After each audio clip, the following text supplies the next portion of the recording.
Bismillahirrahmanirrahim. Assalamualaikum warahmatullahi wabarakatuh. Alhamdulillah, wassalatu wassalamu ala rasulillah wa ala alihi wa ashabihi wa man tabi'ahum bi ihsanin ila yaumiddin, amma ba'd. Bab ma jaa fir ruqa wat tamaim. Kita masuk bab tentang ruqyah sama tamimah. Tamimah itu artinya jimat, ya.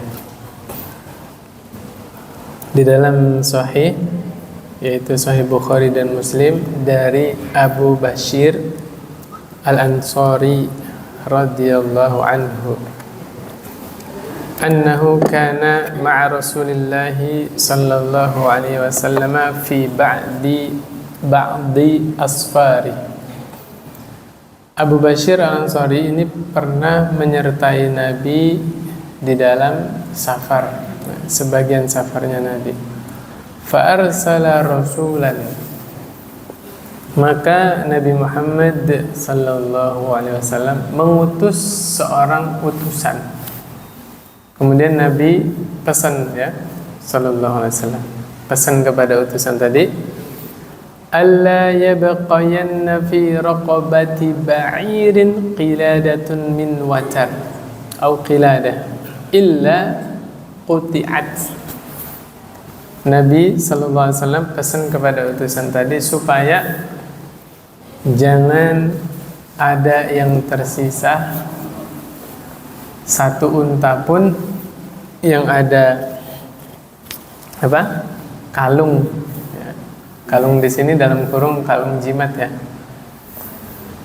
Dalam riwayat ada min watar itu artinya dari benang yang buat panahan itu loh. Itu kan benang yang kuat itu kan buat panahan. Riwayat yang lain ya qiladah, pokoknya kalung. Illa quti'at, kecuali kalung tersebut diputus, ya, dipotong. Nah, ini perintah langsung dari Nabi SAW untuk memutus jimat atau memotong jimat. Zaman dulu itu yang dikalungin jimat bukan manusia saja, tapi hewan juga. Dikalung sapi, kalung unta. Biar apa? Biar sehat, sama biar selamat, nggak dimaling. Nah, ini keyakinan yang mengganggu akidah kaum muslimin. Makanya Nabi perintahkan suruh dipotong. Faedahnya wujubu inkarin munkar, wajibnya mengingkari kemungkaran. Salah satu kemungkaran terbesar adalah syirik. Qabulu khabaril wahid. Nah, ini pembahasan kita agak dalam dikit, yaitu sah hadis ahad dijadikan hujjah, ya. Karena begini, mohon maaf, sebagian kelompok ada yang menolak hadis ahad dijadikan hujjah.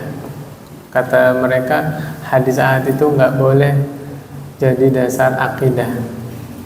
Makanya Bapak nanti jangan heran kalau ada kelompok besar di Indonesia itu menolak adanya siksa kubur. Nah, dalilnya apa? Kata mereka semua hadis yang berbicara tentang siksa kubur derajatnya ahad. Jadi nanti kalau hadis ditinjau dari banyaknya periwayatan, ya, yang paling tinggi itu derajatnya mutawatir. Menurut kelompok mereka ini, saya nggak sebut namanya, ya. Kalau sebut kaget semua nanti. Saya udah tahu semua nama kelompoknya. Menurut kelompok ini, yang boleh dijadikan hujjah itu hanya hadis mutawatir. Hadis ahad nggak boleh. Saya kasih tahu sesuatu yang luar biasa. Kalau bicara masalah siksa kubur, di Al-Quran itu disebut Ayo, challenge nih. Bapak-bapak bisa nggak mendatangkan dalil dari Al-Quran yang berbicara tentang sisa kubur, ada nggak? Hah? Ayo dicari boleh. Tadi kan kita bahas satu kelompok ini kan menolak siksa kubur. Gara-gara apa? Semua hadis yang berbicara tentang siksa kubur itu derajatnya ahad, tidak sampai mutawatir. Maka saya datangkan nih Al-Quran. Ayo, mau ditolak atau mau diterima? Nih, yuk kita ketemu nggak Pak? Surah Ghafir ayat 46. Nah, Ghafir ayat 46. Di situ Allah sebutkan An-naru yu'raduna 'alaiha ghuduwan wa 'ashiyya. Neraka ditampakkan pada pagi dan sore kepada mereka, ya, atas mereka. Di sini siapa? Fir'aun dan bala tentaranya. Ini Fir'aun dan bala tentaranya belum masuk neraka. Neraka ditampakkan, ya kan? Wa yauma taqumus sa'atu adkhilu ala fir'auna asyaddal adab. Dan pada hari nanti dibangkitkan hari kiamat, Allah perintahkan kepada mereka, masuklah kalian ke dalam neraka, ke dalam azab yang sangat ya. Lalu Fir'aun, Ghafir ayat 40. Nah, kira-kira ini neraka ditampakkan kepada Fir'aun dan tentaranya setiap pagi dan sore kapan? Yaitu di alam kubur atau di alam barzakh. Itu ya. Ini sanggahan buat mereka yang menolak akidah ya, siksa kubur, nikmat kubur, fitnah kubur. Mereka tolak dengan alasan hadis ahad. Saya tunjukkan satu hal yang sangat luar biasa. Seluruh ulama sepakat Sahih Bukhari itu kitab yang paling sahih setelah Al-Quran. Ya enggak? Ada enggak? Sebutkan satu kitab hadis yang lebih sahih dari Sahih Bukhari. Ada enggak? Enggak ada. Monggo diteliti, dibuka. Kitab Sahih Bukhari itu hadis pertamanya hadis ahad. Innamal a'malu binniyat wa innamal likulli imrin ma nawa. Hadis riwayat Umar, itu hadis ahad. Dan hadis terakhirnya Imam Bukhari tutup dengan hadis ahad lagi. Kalimatani khafifatani 'alal lisan, saqilatani fil mizan, habibatani fir rahman, inda rahman, atau kama qala sallallahu alaihi wasallam. Dua kalimat yang ringan di lisan, berat di timbangan, paling dicintai oleh Ar-Rahman. Subhanallah wa bihamdi, subhanallahil azim. Itu hadis ahad, Pak. Nah, itu bukan nggak sengaja. Imam Bukhari sengaja menyantumkan di hadis pertama di kitab paling sahih itu hadis ahad, yang paling terakhir juga hadis ahad, sengaja. Bahwa itulah fikihnya Imam Bukhari. Imam Bukhari sepakat hadis ahad kalau itu sahih dari Nabi, sah dijadikan hujjah, dijadikan dalil. Gitu. Ya, mudah-mudahan materi ini sampai kepada mereka yang menolak siksa kubur tadi ya. Itu dibuktikan, itu hadis ahad dua-duanya. Kembali ke sini lagi. Yang ketiga, ibtalul i'tiqadin naf'i fil qalaidi min ayyi naw'in kanat. Batalnya keyakinan bahwa kalung-kalung itu memberi manfaat apapun jenis kalungnya. Kalau kembali ke penulis ini ya, maka seluruh kalung itu tidak akan memberi manfaat kecuali kalung emas. Kalau kalung emas ada manfaatnya dengan dijual ya. Bukan bisa menyembuhkan, bukan. Tapi kalungnya dijual. Kemudian yang keempat, naibul imam yaqumu maqamahu fima usnida ilaihi. Apa?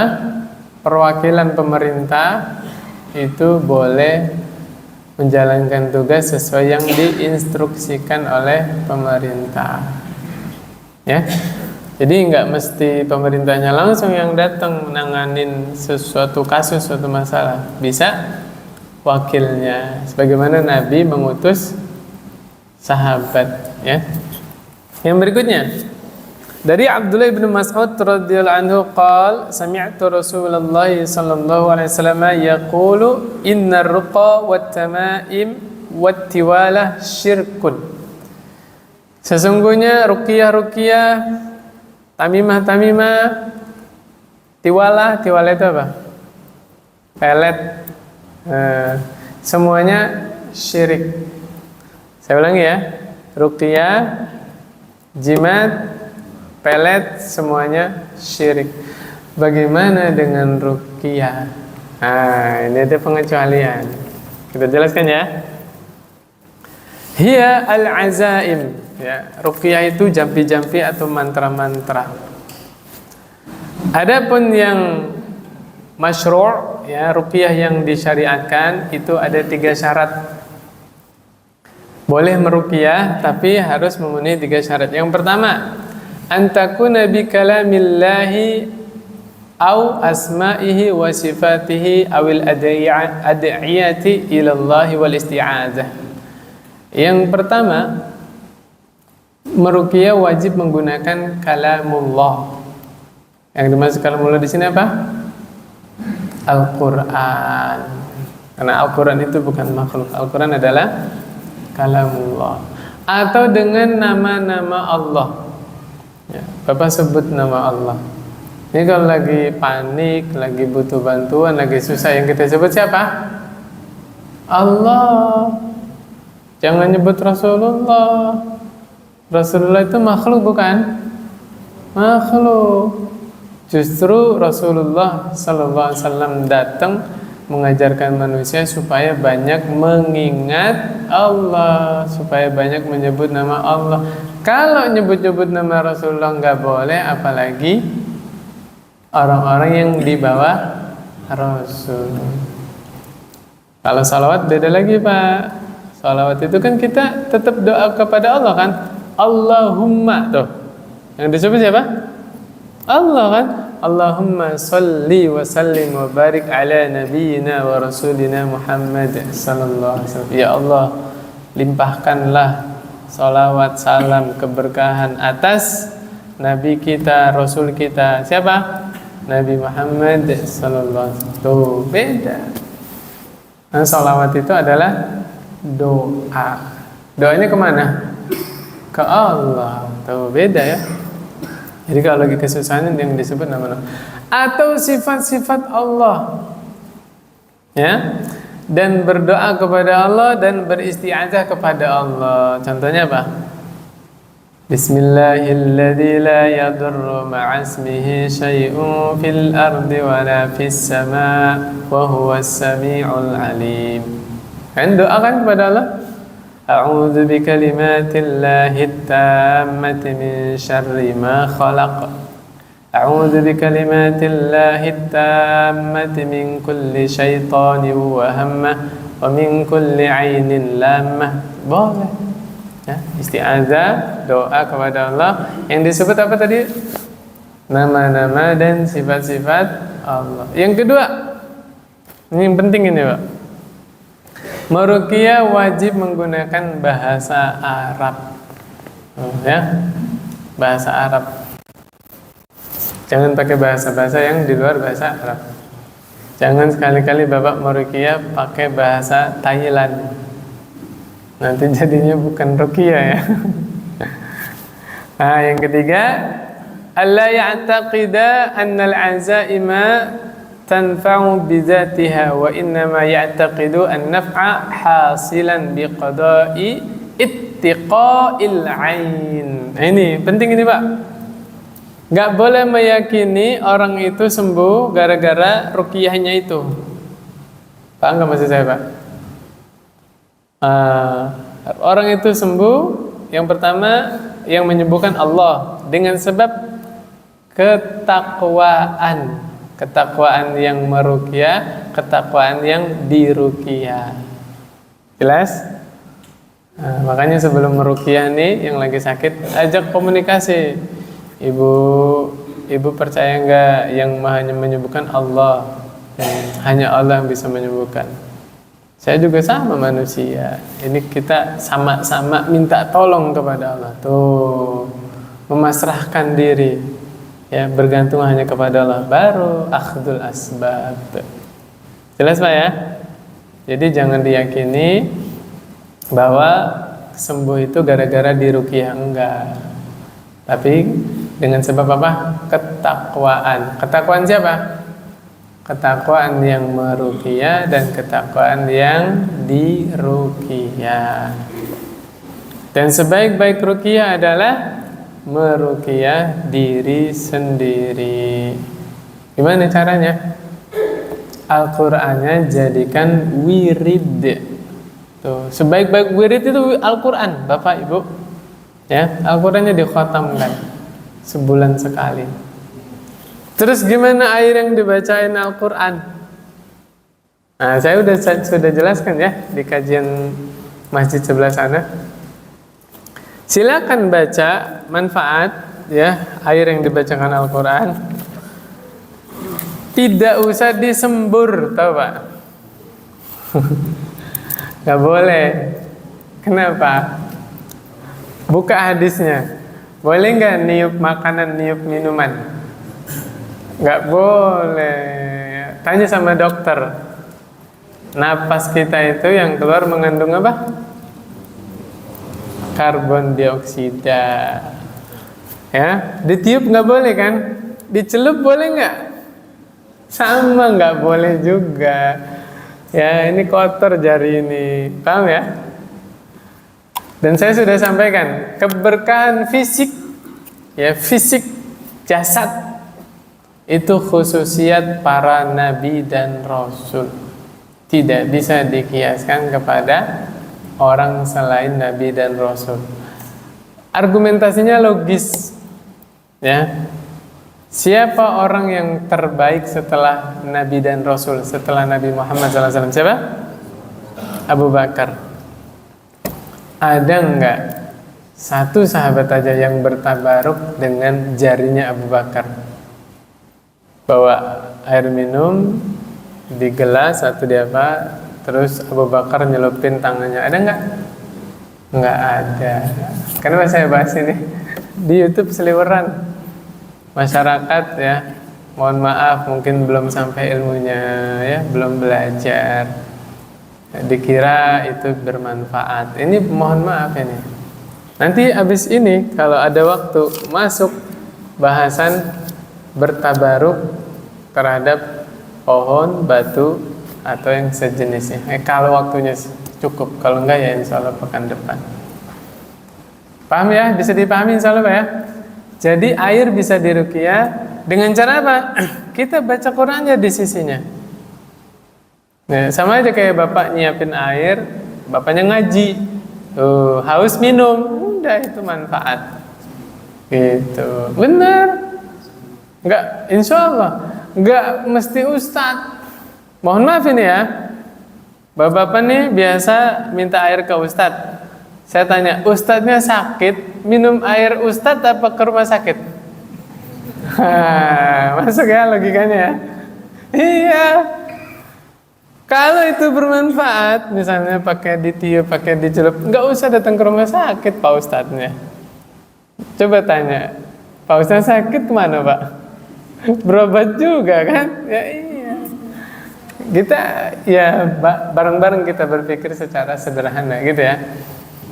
Misalnya kan anaknya lagi sakit nih, bapak kan lagi sehat tuh, bacaannya mungkin lebih semangat, lebih bagus bacaan bapaknya. Boleh. Kalau mau langsung Pak, nggak pakai air, misalnya anak bapak panas, demam, langsung pegang, bapak baca Al-Fatihah. Sebelumnya bisikin nanya, nah, ayo doa yuk minta sama Allah.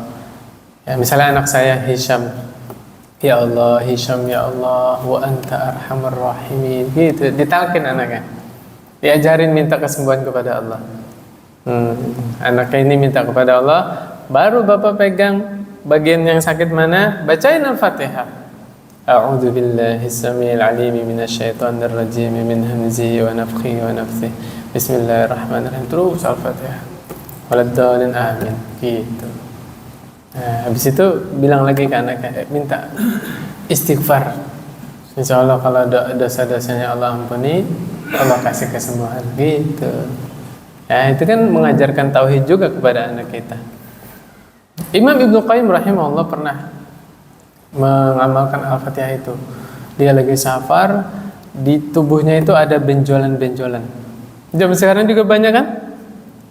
Gara-gara makanan cepat saji. Ya, di mana biasanya, Pak? Ada di sini ya. Pokoknya banyak benjolan-benjolan. Praktek bismillah, Pak. Kita belajar buat diamalkan. Dengan hati yang bersih, menghadap kepada Allah dengan penuh taubat, pegang bagian sakitnya, ditekan-tekan, baca Al-Fatihah. Bismillah, Pak. Bismillah. Allah yang Maha menyembuhkan. Itu sudah dipraktekkan oleh Imam Ibnu Qayyim rahimahullah. Kalau berhasil kan nggak usah dioperasi. Alhamdulillah, ya kan? Saya juga pernah itu di sebelah sini nih. Sambil dia baca Al-Fatihah, sambil ditekan-tekan gitu tuh. Dia minta kesembuhannya sama Allah. Gitu ya. Jadi sebelum ke dokter, sebelum ke rumah sakit, yuk taubat, istighfar, minta kesembuhan kepada Allah. Mudah-mudahan nggak nyampe datang ke rumah sakit, Allah berikan kesembuhan. Gitu. Boleh seperti itu dulu. Kemudian lanjutnya, nah itu tadi ruqyah ya, udah jelas. Adapun jimat semuanya haram. Mau yang berasal dari Al-Quran maupun dari selain Al-Quran. Kemarin sudah lewat penjelasannya. Pelet, apalagi? Apa bedanya pelet sama sihir? Kalau sihir bisa saling benci. Kalau pelet supaya apa? Demen, tahu demen, Pak? Semar mendem tahu, Pak? Semar mendem. Salah saya. Semar mendut. Itu mah kue ya. Ya pokoknya itulah ya. Itu nggak boleh itu. Ajian jarang goyang apalah. Nah, itu nggak boleh itu ya. Syirik gitu, Pak. Udah syirik, nggak boleh. Ayo, yang dulu waktu muda puasa biar disenengin gadis-gadis. Nah, taubat ya. Puasanya bukan karena Allah itu. Biar kelihatan ganteng. Masih ingat gak, Pak? Astagfirullah. Sekarang mah udah laku ya. Nah, nggak boleh ya, nggak boleh. Kemudian tahrimut tamaim wa annaha syirkun ya, diharamkan jimat karena dia syirik, sama juga pelet juga. Kemudian ruqyah itu haram kecuali yang tadi disebutkan. Karena dukun juga meruqyah, Pak. Ya, dukun meruqyah enggak? Meruqyah. Yang dibaca mantra-mantra enggak jelas. Bang tuh jendela uwa. Siapa yang kentut? Ya pokoknya begitulah ya. La ilaha illallah. Kemudian berikutnya An Abdullah bin Ukaim marfu'an, dari Abdullah bin Ukaim ya, secara marfu'. Marfu' itu berarti sampai kepada Nabi. Man ta'allaqa syai'an wukila ilaihi. Ini riwayat Ahmad dan Tirmizi. Siapa yang menggantungkan sesuatu, Allah akan jadikan hati dia bergantung pada sesuatu tersebut. Ya. Bapak pernah ngelihat rumah-rumah di Jepang, Pak? Depan rumahnya itu digantungin sesuatu kan? Tulisan-tulisan jimat. Pohon juga kan gitu kan? Nah, itu jimat, Pak. Tahu jimat nggak, Pak? Barang siji di rumah. Oh. Bulan Suro nanti Muharram ya. Itu yang punya keris dimandiin itu kerisnya. Subhanallah. Apa jenglot apa segala macam ya. Kasih minum. Mandi kembang. Keris aja mandi ya. Allahu Akbar. Nah, faedahnya nih, wujubut tawakkuli 'ala Allah wa hadza la yunafi fi 'ala al-asbab al-mubahah. Wajibnya bergantung kepada Allah, berharap kepada Allah, wajib. Tapi kewajiban tawakal ini tidak menafikan kita mengambil sebab. Dalam kurung apa? Ikhtiar. Ini bab tawakal kadang-kadang disalahpahami oleh orang-orang malas, Pak. Ya, di rumah aja. Ya mohon maaf. Kebanyakan konflik rumah tangga itu diantara masalahnya apa? Suami yang kurang semangat mencari nafkah. Diantara ini Pak, diantara, nggak semuanya ya. Gara-gara salah paham ini. Ya kalau bapak bos, rukonya ada 20 cabang, ongkang-ongkang kangkung di rumah ya nggak apa-apa. Tiap hari nerima setoran ya, transferan, silakan. Ya, itu. Intinya tawakal itu tidak menafikan apa? Usaha atau ikhtiar. Kemudian yang berikutnya yang kedua, khudlanu manin sarafa 'anillahi wa talaban naf'a min ghairi. Betapa hinanya orang-orang yang berpaling dari Allah dan mencari manfaat dari selain Allah. Ini orang yang paling hina, Pak. Bergantung sama gelang, bergantung sama kalung, ya. Bergantung sama jimat. Nauzubillah, hati-hati ini. Sebagian orang dulu kalau punya warung, di lacinya itu Pak, ditempel ditaruhin jimat penglaris. Ada? Nah, itu. Ya? Masih ada sekarang, Pak? Allahu Akbar. Nah, hati-hati nih. Hati-hati ya. Dihilangkan itu. Rizki Allah yang kasih. Bapak Ibu sudah lewat, saya sampaikan Arba'in Nawawi yang keempat. Ya. Bayi ini kalau udah usia kandungannya 120 hari, Allah utus malaikat. Ngapain? Bikatbi rizqihi wa amalihi wa ajalihi wa syaqiyun aw sa'idun. Allah suruh nyatet ya, malaikat itu nyatet apanya? Rezekinya. Amalnya Pak, amal dia dari lahir atau dari balik sampai meninggal sudah Allah tentukan amalnya. Ya Allah ya Rabbi. Semuanya. Amaliah yang kita kerjakan ini itu sudah Allah catat. Mohon maaf Ibu ya, Bapak ya. Ditekankan lagi. Kita kan belum beres nih ngejalanin takdir ya. Masih ada berapa tahun ke depan kan? Allah udah tahu kita itu nanti masuk neraka atau masuk surga. Subhanallah. Seperti itu ilmu Allah Subhanahu wa taala. Kita ini hanya menjalani takdir. Termasuk rezeki, Pak. Bayinya belum keluar, Allah udah jatah rezekinya berapa sampai meninggal. Ya? Makanya itu dihilangkan keyakinan apa? Penglaris dan yang lain-lain. Masih ingat nggak saya ngebahas orang yang dapat apa? Penglaris, pembeli pertama nih, laris manis, Tanjung Kimpul, dagangan habis, duit ngumpul. Masih ingat nggak? Boleh nggak? Boleh. Itu nggak syirik. Itu asalnya pantun. Ayo kita bedah isinya. Laris manis Tanjung Kimpul. Cakep gak Pak? Wah nggak nyambung ini. Ya kan?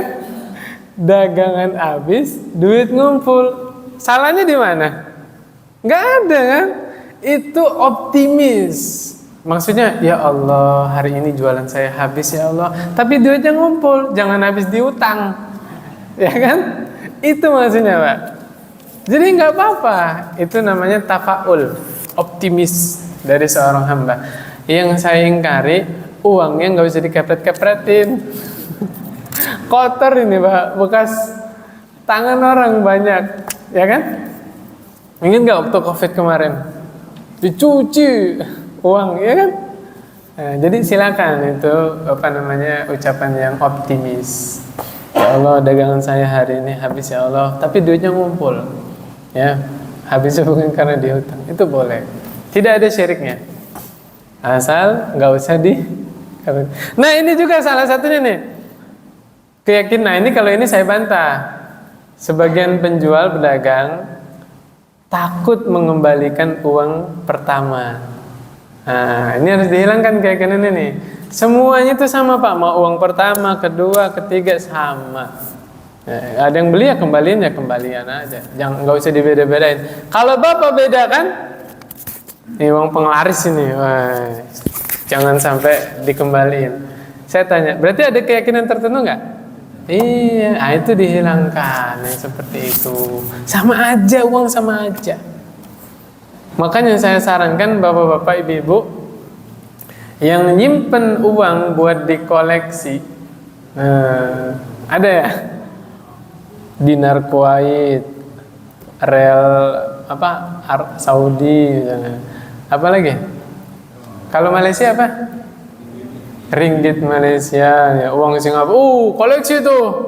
Mohon maaf Bapak Ibu, mubazir. Uang itu kan diciptakan untuk apa?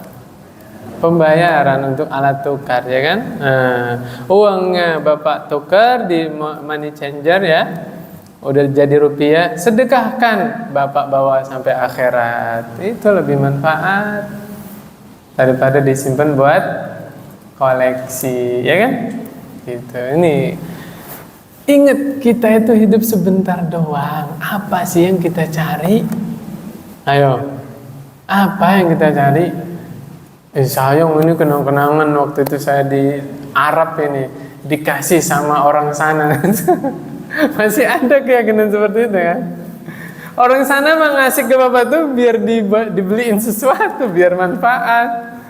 Sama Bapak disimpan, la ilaha illallah, ya kan? Nah ini dibuang keyakinan seperti itu ya. Kita kembalikan kepada fungsi semula. Itu surah Al-Furqan ayat 72. Ya, ini kan apa namanya? Allah ceritakan tentang apa? Orang-orang yang taubat ya. Di ayat 70-nya kan illa man taba wa amana wa amila shalihah gitu kan? Nah, lanjutannya walladzina la yashhaduna az-zur wa idza marru bil lagwi marru kirama. Kalau terjemahnya di situ apa? Sumpah palsu. Nah inilah mohon maaf. Sempitnya Al-Quran kalau diterjemahkan ke Quran terjemahan. Yashhaduna zur itu diantara maknanya selain sumpah palsu adalah menyaksikan kemungkaran. Nah ini ayat itu buat itu. Jadi nggak boleh kita menyaksikan kemungkaran, ya termasuk menyaksikan ritual bid'ah, ya menyaksikan di situ ada musik dan yang lain-lain, termasuk apalagi ini kesyirikan. Kecuali Bapak di situ ingkarul mungkar, Bapak hadir di situ mengingkari kemungkaran, bagus. Sekarang Bapak di situ ngapain? Iya, sama, nggak boleh ikut-ikutan. Mohon maaf Ibu ya, Bapak ya. Apa? Man tashabbaha biqaumin fahuwa minhum. Kalau kita ada di situ, khawatir naudzubillah azab Allah turunin ketika itu. Ayo, kita ada di situ. Ya kan? Walaupun kita mengingkari dari hatinya kan. Dan hati ini rapuh. Barangkali Bapak lagi nonton, si yang mandiinnya ngomong-ngomong apa gitu kan, terus kejadian nih, biasanya kalau habis saya mandiin kembang 7 rupa, kerisnya ini terima kasih ke saya, nanti dia berdiri, ya misalnya kayak Bapak nyaksiin begitu, wah goyah imannya nanti. Bener juga ya, hati-hati. Nah jadi nggak boleh kita ikut menyaksikan atau nonton gitu. Iya benar, debus juga. Ada yang apa namanya, nggak mempan di batu gitu kan? Apa ini? Benda tajam ditusuk, tembus tol Jagorawi. Nggak boleh ya, nggak boleh. Itu apa namanya? Memang ada yang bongkar tabu sulap merah, Pak. Ada yang bongkar, katanya itu ada tekniknya. Pisaunya itu pisau apa? Khusus. Jadi kalau digituin teh, mungkin kalau digituin ke sana itu tajam, tapi kalau ke kulit nggak ada itu, memang triknya ada itu. Wallahu alam ya, sekarang kan banyak tipu-tipu ya. Nah, sama aja kemungkaran. Kalau dia dusta kemungkaran, kalau dia beneran ya bantuan jin kesyirikan, sama saja kemungkaran kan? Berarti nggak boleh ya. Dan mohon maaf, yang begitu itu naudzubillah tidak baik untuk anak kecil. Anak kecil belum ngerti apa-apa, nonton begituan, pulang ke dapur dicoba gimana coba? Ya kan, Pak? Bahaya itu, nggak boleh. Kayak itu di tontonan kalau nggak salah di India, ular kobra, Pak, dimainin sama anak kecil. Gak boleh anak kita nonton itu bahaya. Anak kecil itu belum bisa membedakan yang mudorot, yang manfaat belum bisa. Nah, itu diingkari sama kita, nggak boleh gitu. Nah gitunya jangan nyontohin. Itu ya Bapak ya. Paling alot para nabi dan rasul itu memerangi tradisi, Pak. Tradisinya dalam kurung ya, yang bertentangan dengan akidah. Islam ini datang bukan menghapus tradisi, enggak. Difilter. Nah, gitulah. Tradisi yang ada difilter sama syariat. Yang tidak bertentangan ya, lanjutin enggak apa-apa. Tapi kalau udah kaitannya dengan akidah yang tadi ya, saya tanya, ada tah enggak ada keyakinan macam-macam terus kerisnya dimandikan? Apalagi pakai kembang. Mungkin nggak ada keyakinan macam-macam? Mustahil. Pasti ada kan yang diyakini kan sesuatu. Nah itu harus, ya ini tugas kita yang mengingkarinya gitu. Ya, emang sulit Pak, memang memerangi memfilter tradisi itu sulit. Gitu. Termasuk mohon maaf, nyembelih kerbau, kepalanya taruh di nampan biasanya ya, tampah ya. Terus di situ ada kelilingnya makanan buah dihanyutin di pantai, itu kan kayak gitu kan? Itu udah sesajen yang seperti itu. Gitu. Itulah Islam datang ingin memperbaiki akidah yang tadi. Termasuk selamatan syukuran setelah panen itu loh. Persembahan untuk Dewi Sri. Ayo, itu nggak boleh. Ya. Yang benar kalau panen itu sampai nisab panennya keluarin zakat. Bukan bikin sesajen. Ya. Kalau mencapai nisab keluarkan zakat, siapa yang nerima? Yang berhak, ya, orang miskin misalnya. Itu yang benar. Gitu. Lanjut sedikit Pak ya. Dikit lagi ini biar nggak tanggung pembahasannya. Yang berikutnya Nabi Sallallahu Alaihi Wasallam pesan kepada Ruwaifi'. Ini salah satu nama sahabat. Ya Ruwaifi', la'alla al-hayata satatulu bika, fa akhbirin nas anna man aqada lihyata aw qallada wataran aw istanja biroji'i dabatin aw azmin fa inna Muhammadan bari'un minhu. Nabi sallallahu alaihi wasallam bersabda kepada Ruwaifi', wahai Ruwaifi', barangkali engkau akan berumur panjang, sampaikan kepada manusia, siapa yang mengikat jenggotnya diikat Pak, ya kan orang-orang Arab kan jenggotnya lebat kan, mungkin biar ini diikat misalnya, atau pakai kalung dari benang tadi, ya dari benang apa tadi, busur panah, atau istinja menggunakan kotoran hewan. Istinja apa Pak? Ini cebok, istinja itu cebok, tapi istilah fikihnya nanti istijmar. Kalau cebok itu pakai air, kalau istijmar itu pakai benda padat. Nah, dulu kan belum ada tisu, Dulu ceboknya pakai batu 3 butir. Nah, kotoran keledai itu Pak, kotoran unta juga, ya, di padang pasir panas kan, kering, mirip kayak batu. Nah, ini nggak boleh, tetap nggak boleh buat istinja ya, buat cebok nggak boleh. Atau cebok pakai tulang hewan, nggak boleh.